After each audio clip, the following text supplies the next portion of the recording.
Boa tarde, pessoal. Estamos aqui mais uma vez reunidos. Eu, Otávio e Mirtes. Falei que ela ia voltar, ela voltou. E a gente achava que ela tinha ido embora. Tudo que vai, volta. E tinha ido para outro planeta, né, Mirtes? Não. Não era, né, Mirtes? Não, o planeta Terra ainda, graças a Deus. Hoje nós vamos continuar uma conversa que nós começamos anteriormente num vídeo já sobre transtornos mentais. Hoje nós vamos dar a parte 2 dele. Parte 2. Então alguns dos transtornos que nós não conseguimos falar na primeira edição, questões de tempo, não fica muito pesado para vocês, hoje vamos falar mais um pouquinho. Hoje vamos apresentar mais 5 transtornos. Existem mais, mas a gente elencou os mais comuns e a gente está ouvindo muito falar na mídia, né, Mirtes? Que tá aí comentando, eu acho que eu tenho isso, tenho aquilo. São os mais comuns, né? Os mais comuns, né? Os mais importantes em termos de incidência também na população mundial. Então vamos lá. O primeiro que a gente vai falar hoje, vocês já devem ter ouvido falar nele, é o transtorno afetivo bipolar. Então vamos denominá-lo de TAB, é a sigla. Então, é um transtorno psiquiátrico bem complexo, consistindo de episódios de mania e depressão, separado por períodos de humor normal. Então, a pessoa que tem um transtorno bipolar, ela está no estado normal, de repente, altera o seu comportamento. Sua causa é desconhecida até hoje, porém acredito que seja resultante da combinação de fatores como genética, ambiente, estrutura e química do cérebro. Tá? É doença recorrente, crônica e grave.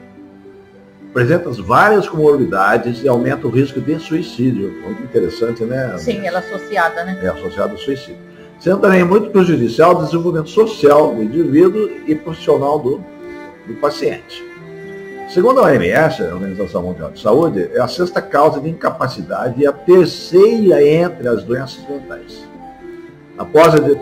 Depois da depressão e da esquizofrenia, atingindo 60 milhões de pessoas em todo o mundo. Um número significativo. Volume grande, hein? Não, 60 porque a gente sabe, porque à medida que a população vai sendo esclarecida, novos casos vão surgindo. Não são catalogados. Né?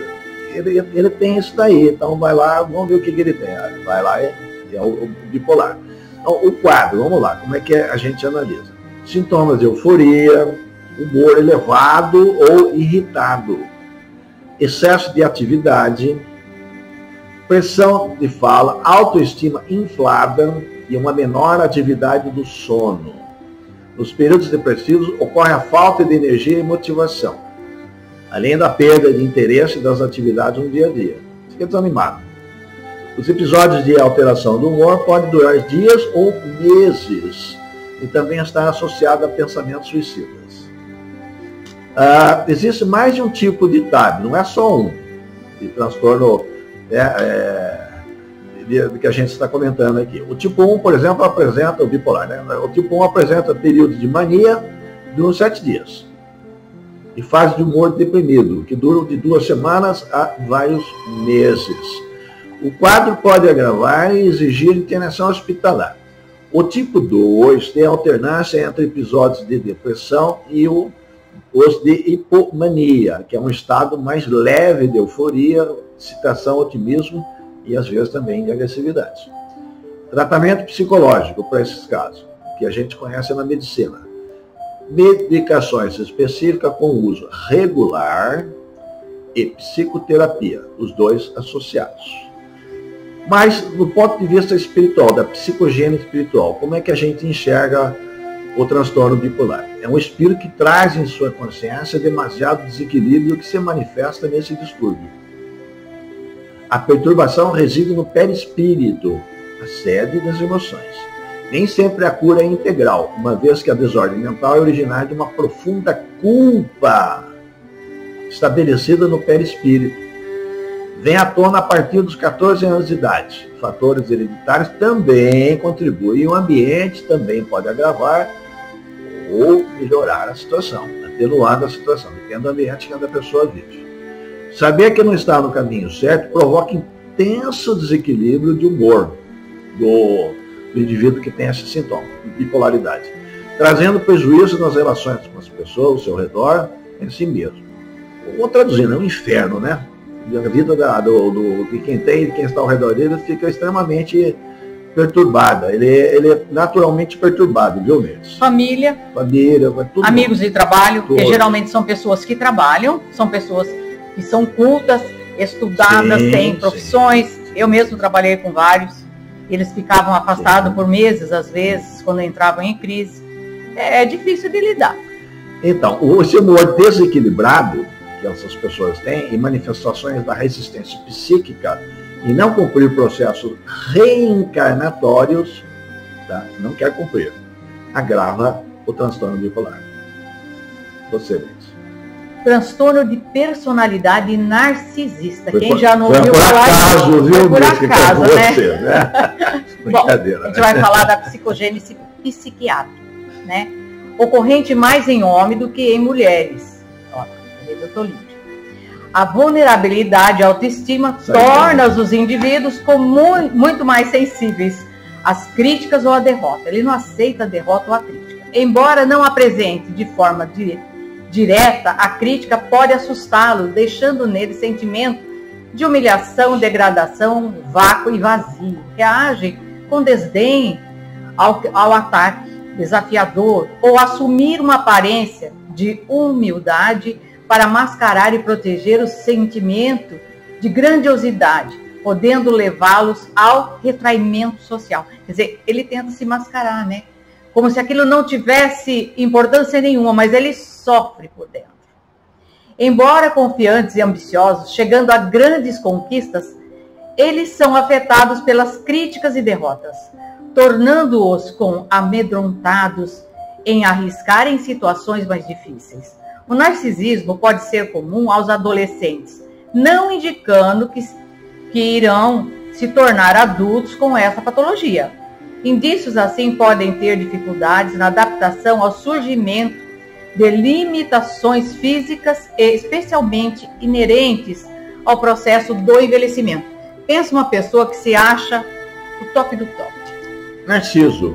A pessoa mais linda do mundo. Aí, o envelhecimento para ele traz um sofrimento. Já existe um distúrbio comprovado, né? Que eu também trabalhei na área de geriatria, onde a pessoa ela não aceita o envelhecimento.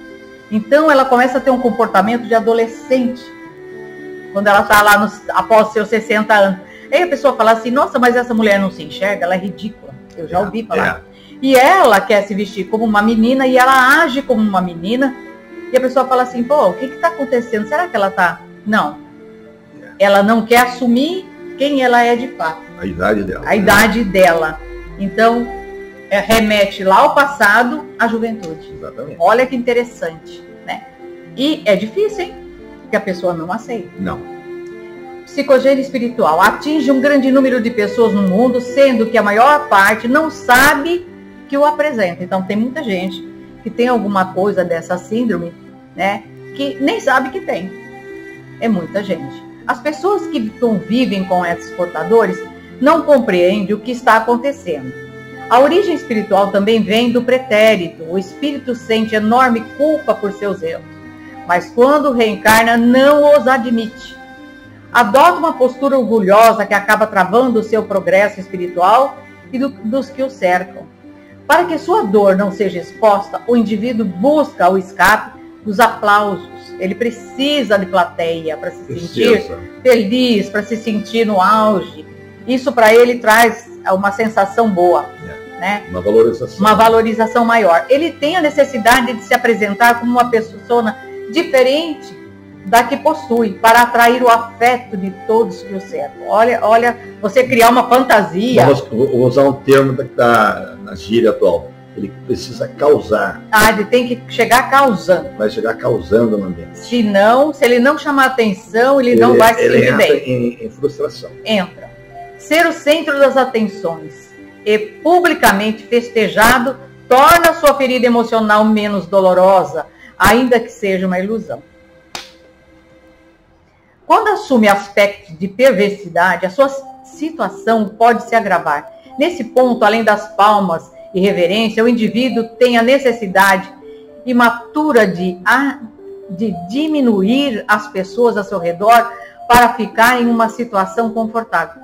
Olha a necessidade de humilhar o outro, sobrepujar o outro, para que você possa se destacar entre as pessoas. Sentir-se superior. Superior, né? A fim de que a sua fragilidade emocional não seja percebida. Essa situação prejudica o portador e as pessoas ao seu redor. Pensem, gente, numa criança que nasce no lar onde tem 2 narcisistas. Pensa, que judiação, né? Além da crueldade, o seu orgulho é acentuado e jamais admite estar errado. E devido à sua grande capacidade de persuasão, quando erra, consegue reverter o quadro para que o outro sinta a culpa de seus erros. Ele consegue reverter. Ele tem uma astúcia, né? É uma capacidade de persuasão. Uma capacidade de persuasão. É inteligente. Ele é muito inteligente. Apenas o tempo e a roda das reencarnações pode despertar o indivíduo à humildade de ser quem é e compreender que a fragilidade não é uma qualidade a quem é fraco, pois os seres humanos não são equações exatas. Alguns precisam de milênios para o despertar espiritual. Tudo bem. Olha isso. Tá vendo? Eu sou o umbigo do mundo, eu sou Narciso, né? Opa. Eu sou a pessoa mais importante da festa. Perfeita. Cheguei, tem que causar. O melhor. Vamos falar um outro aqui. Essa tá muito na moda, né? Borderline, o transtorno de personalidade borderline. Né? Border é borda em inglês, line, linha de borda, fronteiriço, aquele que está na fronteira. Né? Os muros de borderline, estamos fazendo muro para não passar um povo de um país para o outro, né? Uhum. Lá na fronteira, na borderline. Essa barreira. Psicogênico e psiquiatra, o que é isso daí? Foi o Adolf Stern que criou esse termo, ele era médico, criou o termo em 1938, para indivíduo com características tanto psicóticas quanto neuróticas, ficando no meio do caminho entre um e outro. Tá? Ou é psicótico ou é neurótico. Tá? Psicótico todo mundo é meio um pouquinho, né? Sim, médico e louco, todos nós temos um pouco. Você é meio psíquico, né? Meio, sim. Né? Não sei se você escuta essa palavra. Então, atualmente, esse transtorno de personalidade borderline inclui instabilidade emocional, ansiedade de separação, depressão, impulsividade, exposição a risco ou hostilidade, resultando em dificuldade de manter limites apropriados nas relações, comportamentos autolesivos, tá? Ideias suicidas que podem se concretizar, relacionando instáveis, hipersensibilidade à rejeição e medo de abandono. São altamente associados ao TPB. Tá? Alguns fatores podem estar relacionados como traumas infantis repetidos, incluindo abuso sexual, principalmente o incestuoso, feito por alguém da família, abuso físico ou emocional, negligência e convivência doméstica grave. Também contribuem fatores estressantes, como escolas, por exemplo, né? Vestibular, etc. Né? Conflitos conjugais crônicos e patologia parental, algum parente que tenha esse tipo de doença. Na psicogênia espiritual, são indivíduos que trazem em sua consciência, preste bem atenção, resquícios perispirituais de emoções conflitantes do passado. Eles odeiam a si próprio pelas culpas, apresentando nessa e em outras vidas a não aceitação dos acontecimentos como eles são e de agirem com agressividade diante das dificuldades que surgem na vida. São adultos despedaçados, que não gostam de si mesmos e não aceitam como são. Não se sentem inteiros, buscam entregar-se ao máximo e de forma intensa para serem aceitos. E assumem papéis na vida que não condizem com a sua verdadeira personalidade. Então, pessoas que não usam muito máscaras. Esse que é o termo que a gente usa, né? Eu quando vou à igreja sou uma pessoa, quando eu vou para uma festa sou uma outra pessoa. Quando vou ao trabalho sou outra Vários pessoa. Tipos de comportamento. Tem diversas máscaras. Então ele nunca mostra a verdadeira identidade dele. Ele está sempre mascarando-se. Né? E a psicogênia espiritual, né? Vamos lá trabalhar um pouquinho isso aí. Em alguns casos, são almas que precisam se reajustar, renascer no mesmo seio familiar. Em determinados momentos da vida, alguns gatilhos emocionais são acionados e podem trazer à tona, de forma inconsciente, determinados dramas do passado. Tá? Então, essa característica ela começa a se despontar, está próximo dos 14 anos de idade, e sua bagagem do passado aflora com toda a pungência. As crises iniciam-se com um aspecto de fúria e o descontentamento começa a tomar forma.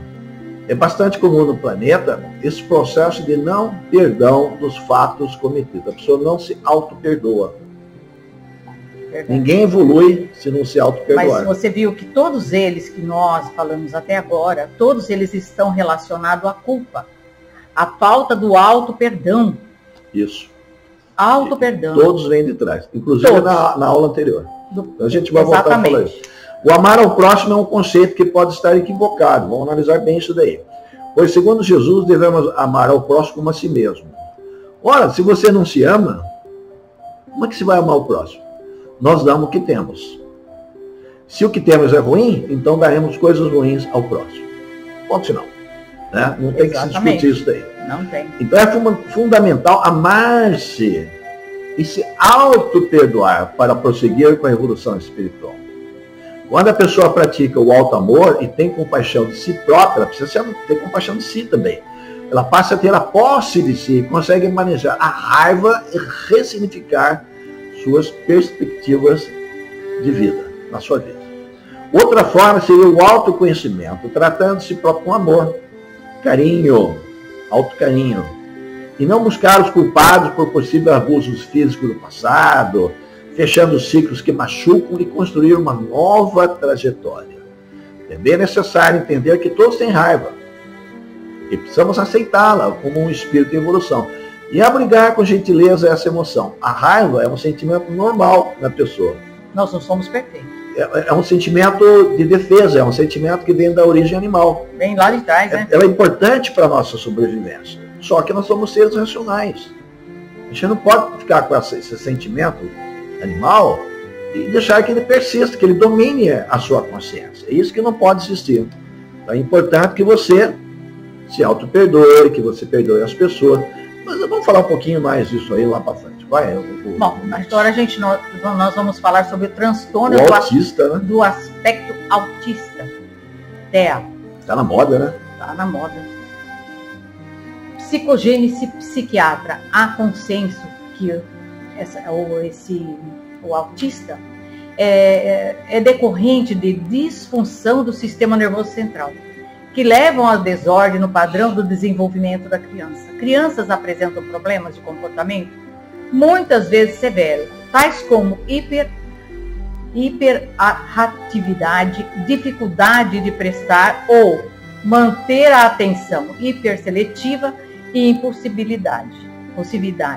E também comportamento agressivo, autodestrutivo, perturbadores e destrutivos. Uma criança mais nova é comum o acesso de raiva, respostas sensoriais e perceptuais peculiares, incluindo hiper e hipossensibilidade a estímulos sonoros, visuais, táteis, olfativos, gustativos, além da alta intolerância à dor física e o medo exagerado de estímulos ordinariamente considerados inofensivos. São seres que eles são sensíveis demais. À luz, a barulho, eles são seletivos à alimentação,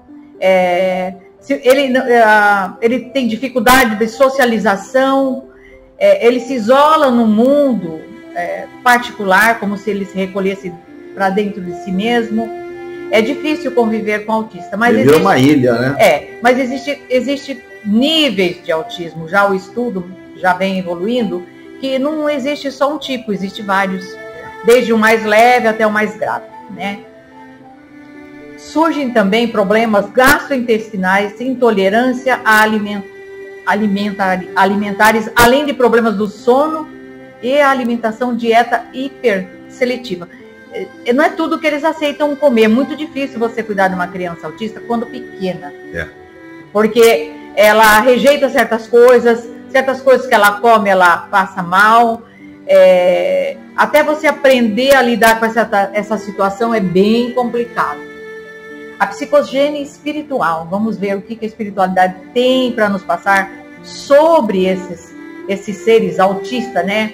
Os espíritos que reencarnam autistas geralmente se negaram ao plano espiritual a passar por experiências necessárias ao seu processo evolutivo. Esta revolta, misturada com o medo do insucesso frente aos vossos desafios, deixam-os perturbados, ocasionando efeitos imediatos no perispírito e transbordando ao corpo físico com problemas de ordens neurológicas. É uma manifestação de revolta pela reencarnação. São seres que não querem reencarnar.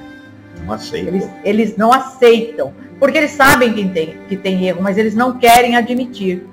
Então eles vêm para se corrigir, né? Mas a gente sabe que nem todos os casos são iguais. A reencarnação é um fardo e sentem um medo de não serem amados. Olha o medo aí. O tratamento deve se iniciar no útero, com a adoção de músicas tranquilizantes no relacionamento mãe e bebê para harmonizar e acalmar o espírito em gestação.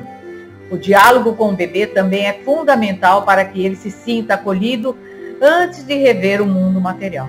Olha como o trabalho tem que começar lá na gestação, né? Como é importante que essa mãe, ela está desenvolvendo uma vida dentro dela, ela comece a aceitar e a conviver e a conversar com esse espírito, doando amor, né? Colocando música que acalma, porque ela não sabe o espírito que vai reencarnar ali. Sim. E o problema que ele vai trazer. O amor é o remédio para o portador do autismo, podendo produzir grandes milagres no campo comportamental. O tratamento vai do ventre ao túmulo, lembrando que os ensinamentos de Jesus fortalecem o espírito em sua jornada e revive o amor incondicional a Deus, independente da dívida que se carrega. Interessante, né? É interessante. A gente sabe que em meninos é mais difícil o tratamento para o autista. A melhora é mais lenta do que na menina. A menina tem uma facilidade. Quando ela é bem estimulada logo cedo, você pode esperar uma melhora muito grande e ela consegue evoluir muito. E o menino já tem... O espírito é mais dócil, né? O homem já é mais rude, né? Para aceitação. Então ele tem uma dificuldade maior de você trabalhar com ele. Vamos Agora lá, então. você, Otávio. Transtorno do déficit de atenção e hiperatividade. Bastante comum também nos dias atuais, né? Quem não tem? Quem não tem um pouco de, né? Eu descobri um toquezinho, Nossa, né? Vamos lá, umas neuroses, algumas coisas meio psíquicas, né? Que a gente fala, né? Então, a psicogênese psiquiátrica, vamos lá na ciência psiquiátrica. Então, é uma doença do neurodesenvolvimento, caracterizada por sintomas de desatenção, hiperatividade e impulsividade, com início antes dos 12 anos de idade. Tá? Muito comum em criança. Pesquisa aponta para uma clara base neurológica com origem elevada em herança genética. No entanto, fatores como álcool e tabaco durante a gestação, hipóxia pré e neonatal, hipóxia é falta de ar, de oxigênio. Né? E traumatismo cerebral, pancada. Não chega a ser falta, chega baixa de oxigenação. Baixa, né? Baixa. Também tem sido associado ao seu desenvolvimento. Tem uma certa correlação. A neuroimagem de cérebros normais, com as pessoas que têm esse transtorno, apresenta muitas diferenças metabólicas. Então, se colocar lá na máquina, para fazer a verificação, você vê que um cérebro de uma pessoa normal é totalmente diferente de uma pessoa que tem a síndrome do déficit de atenção e hiperatividade. Os portadores podem apresentar vários prejuízos funcionais, como baixo rendimento acadêmico, lógico, não presta atenção, né?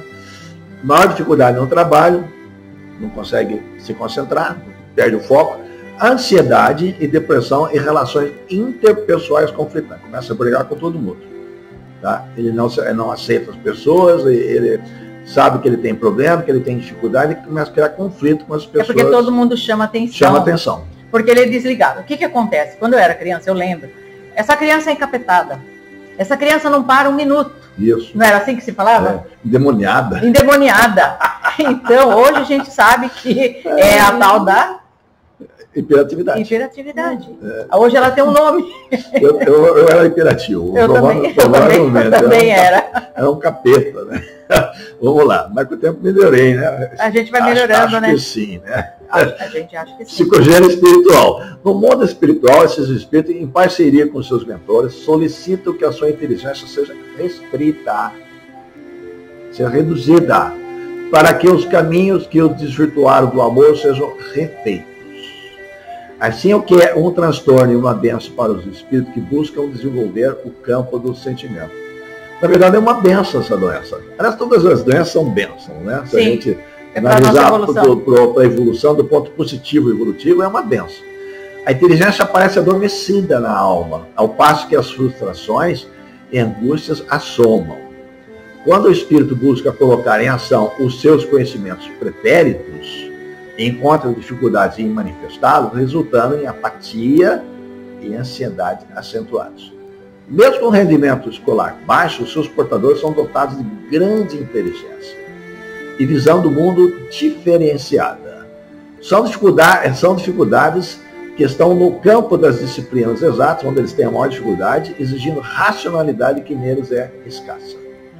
A musicoterapia, aliada à aceitação da vida, propicia ao indivíduo a possibilidade de expressar seus pensamentos de forma mais equilibrada e eficaz, trazendo alívio e conforto. A disciplina, o bom sono físico, horário de trabalho e treinamento contínuo de habilidades sociais, acompanhamento psicoterápico são medidas a serem adotadas pelo portador dessa síndrome, procurando colocar os talentos da inteligência a serviço de Deus dentro do atual roteiro de vida. Beleza? Vamos às reflexões, né? Todo transtorno mental, além do tratamento médico, deve vir acompanhado de tratamento espiritual, a fim de ampliar a sua eficácia. Os atos cometidos em vidas pretéritas são as causas dos transtornos e, como tal, devem ser vivenciadas com o propósito de aprendizado evolutivo. O amor é o remédio mais eficaz em todos os casos, pois é libertador.